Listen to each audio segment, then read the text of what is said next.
Hi friends, good morning. कैसे हैं? चलिए, तो आज हम बात करेंगे फायर एग्जिट के बारे में। फायर एग्जिट क्या है, फायर एग्जिट रूट के बारे में बात करेंगे। ओके, साइनेजेस के बारे में बात करेंगे। ठीक ना? तो ये देखिए, आपको दिख रहा है यहाँ पे एक मैंने पिक्चर इंसर्ट किया है। उस पिक्चर में दिख रहा है फायर एग्जिट रूट। ओके, तो फायर एग्जिट रूट क्या है? एक रिक्वायरमेंट है, नेशनल बिल्डिंग कोड का रिक्वायरमेंट है कि जब भी आप कोई बिल्डिंग बनाते हैं, ओके, तो उसमें आपको फायर एग्जिट रूट के लिए एक अलग से आपको स्टेयरकेस रखना है, ओनली फॉर द इमरजेंसी के लिए। ओके, आप ध्यान से देखिए इसको। इसका जो विड्थ है और इसका जो हाइट है, हाइट 2000 mm रहता है, विड्थ जो है 1000 mm रहता है। ये इसका रिक्वायरमेंट है। जो डोर देखेंगे, डोर ये बाहर की तरफ ही खुलता है, इनसाइड कभी भी नहीं। आप इनसाइड है तो आउटसाइड के तरफ ही खुलेगा।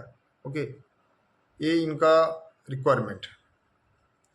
तो जब भी किसी भी बिल्डिंग में कोई एलपीजी गैस लीकेज हो गया, कुछ फायर हो गया, इमरजेंसी हो गया, जब इमरजेंसी अनाउंस कर दिया जाता है कि इमरजेंसी हो गया है और आपको पता चलता है कि हमें उस समय अपने फ्लोर से, अपने रूम से, कमरे से हमें बाहर निकलना है, तो ये सबके लिए डायरेक्शन होता है।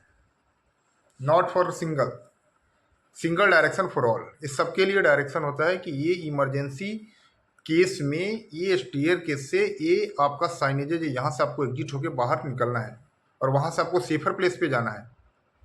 असेंबली पॉइंट, नीचे ग्राउंड पे असेंबली पॉइंट पे आपको जाना है। हम सभी को क्या है, ये पता होना चाहिए कि जब भी हम कोई बिल्डिंग में जाते हैं, अननोन पर्सन आता है, कोई विजिटर आता है और उस समय हम पता नहीं होता है कि इमरजेंसी हो गया तो हमें कहाँ है। तो जब हम उस डायरेक्शन से फ्लो करेंगे, उस रूट को फ्लो करेंगे, तो उसके बाद हमारे पास बहुत सारे टीम्स आ जाएगी। उस समय इमरजेंसी रेस्पॉन्स टीम है, फायर फाइटर टीम है, ओके, सिक्योरिटी टीम है, ओके, फैसिलिटी टीम है, ओके। ये सारे टीम क्या है, हमें इवैक्यूएट करने के लिए आते हैं। वहाँ से हमें निकाला जाएगा, रेस्क्यू किया जाएगा। तो ध्यान रखिए, कभी भी इमरजेंसी हो जाता है, कोई भी इमरजेंसी केस में, तो हमें जो है ये रूट जो है, जो दिखाया गया है, इसी को ही फॉलो करना है। ये नहीं कि दूसरे रूट से निकल गए, कहीं साइड से निकल गए, पीछे से निकल गए, जहाँ से निकल, नहीं।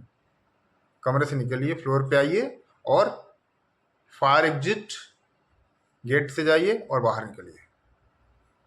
इसमें क्या है कि किसी भी पर्सन को मिसिंग होने का चांस नहीं रहेगा।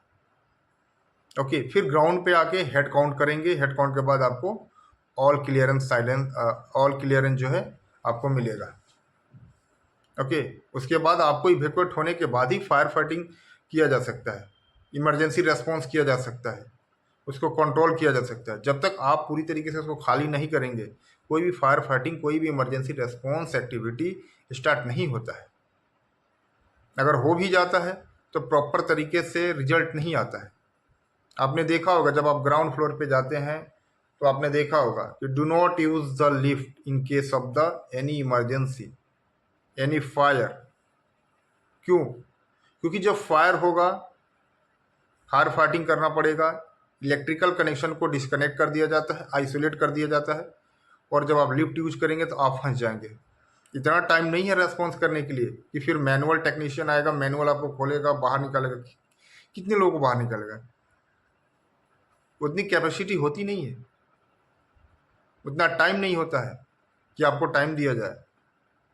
तो यह ध्यान रखिए, कोई भी इमरजेंसी केस में आपको पैनिक नहीं होना है, प्रॉम्प्ट एक्शन लेना है।